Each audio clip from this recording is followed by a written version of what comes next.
Viewers, मैं हूँ किंदिल जाफरी, आज के प्रोग्राम की होस्ट, और हम मौजूद हैं अपने स्टूडियो सुनो एफएम में। और आज मेरे मेहमान थे ये दो बच्चे, महरोज और मायरा। और आज चूंकि ईद का दूसरा दिन है तो मैंने इन्हें स्पेशल जो अपनी ट्रांसमिशन है, ईद की ट्रांसमिशन, उसमें इनवाइट किया हुआ था।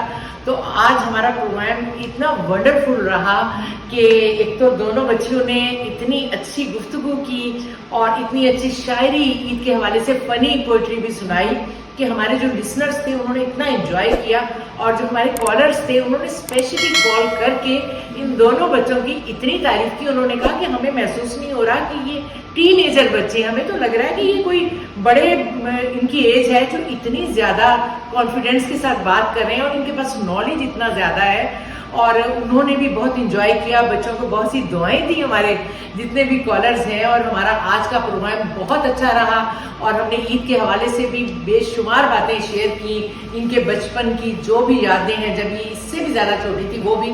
तो आप मुझे बताएं मारोस के आपको कैसा लगा आज का प्रोग्राम? तो बहुत ही हिट था, बहुत ज़बरदस्त था और 2 घंटे तो पता ही नहीं चला, ऐसे लगा 2 मिनट तक गुजर गए। बिल्कुल अच्छा। आज के प्रोग्राम के मैं समझती हूँ कुछ 4-5-6 घंटे होने चाहिए थे, फिर जाकर हम तकरीबन अपनी बातें मुकम्मल कर सकते, क्योंकि हमारे ईद से रिलेटेड इतने मौजूआत थे कि खत्म ही नहीं होने का नाम ले रहे थे। बहुत कुछ था, बहुत सारे और भी नज़्में और शायरी बना। आमतौर पे मैं आपको बताऊं व्यूअर्स के, अगर आप किसी बड़े से भी कहें ना कि जी कोई शेर सुना दो तो उसे एक शेर भी नहीं आता।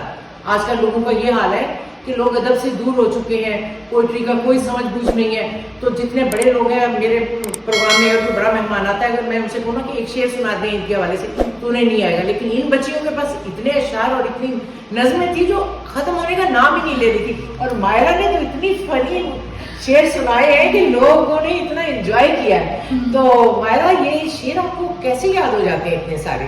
बस ये पापा का कमाल है।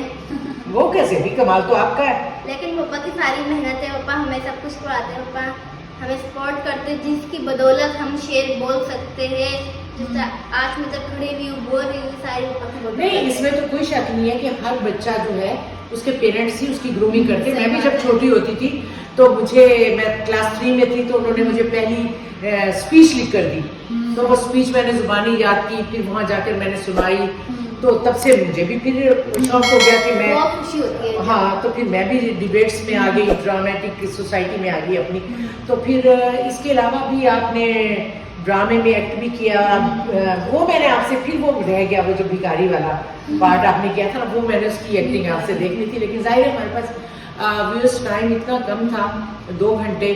हालांकि 2 घंटे हम मुसलसल बात करते रहे। मैंने कोशिश की है कि मैं गाने जो है ना 2-3 सॉन्ग्स शायद मैंने चलाए हैं, वो भी बड़ी कम ड्यूरेशन के। तो मेरी यही कोशिश रही कि हम सॉन्ग्स कम से कम चलाएं और ज़्यादा से ज़्यादा जो है बच्चों के साथ मेरी बात होती रहे। और जब हमने कॉल्स लिए, कॉलर्स इतने ज़्यादा थे कि मैं सबकी कॉल्स भी नहीं ले पा रही थी। जाहिर है अगर मैं कॉल्स लेती तो इन लोगों से बात का सिलसिला जो है वो कम हो जाता और मैं ज़्यादा से ज़्यादा इनको सुनना चाहती थी। और अभी भी हमें प्रोग्राम का फीडबैक जब मिलेगा और हमारे जो हेडक्वार्टर में इस प्रोग्राम को बाकायदा मॉनिटर किया जाता है, सुना जाता है, तो वहाँ से भी अप्रिसिएशन आएगी और वो हमें बताएंगे कि भी वाह भाई कमाल बच्चे आपने तो बुलाए थे। बच्चे थे या कोई जादूगर थे जो कि इतने अच्छे तरीके से बात कर रहे थे, मैसेजेस इतने अच्छे दे रहे थे। तो इसमें कुछ कमाल कोई आपकी अपनी जहानत का भी है या सारा कुछ आप अपने फादर को ही इसका क्रेडिट देना चाहती हो? पापा का भी है, लेकिन हमारा अपना भी है। तो जब इंसान का अपना शौक होता है और फिर आपको पीछे से आपके पेरेंट्स की सपोर्ट होती है तो फिर आप कर सकते हैं। अगर आपको कुछ शौक नहीं हो, अगर आपको ज़बरदस्ती हो तो फिर ज़्यादा अच्छा नहीं हो सकता। अभी मैंने आपसे एक इम्पोर्टेंट सवाल था जो इस प्रोग्राम में नहीं पूछ सकी कि आप दोनों बड़े हो के आप अपने किस करियर को इख्तियार करना चाहते हो बाय प्रोफेशन, तो वो अभी बता दो। मैं पब्लिक स्पीकर प्लस टेक्नोलॉजी के साथ वाबस्ता होना चाहती हूँ कि खुद भी अपना जो है IT में जाना चाहती हूँ, साथ पब्लिक स्पीकर बनना चाहती हूँ। और आप? और जिस तरह हमारे पापा ने बोला उस तरह मैं ही करती हूँ, टेक्नोलॉजी और पब्लिक स्पीकर। स्पीच करना मुझे बहुत पसंद है, तो मैं पब्लिक स्पीकर। तो वैसे बेसिक क्वालिफिकेशन में आप कहाँ तक पढ़ना चाहती हो? कि आप, होता है ना कि एक बंदा कहता है हाँ। कि मैं इस सब्जेक्ट में मास्टर्स करूँ और ये सब कुछ करूँ।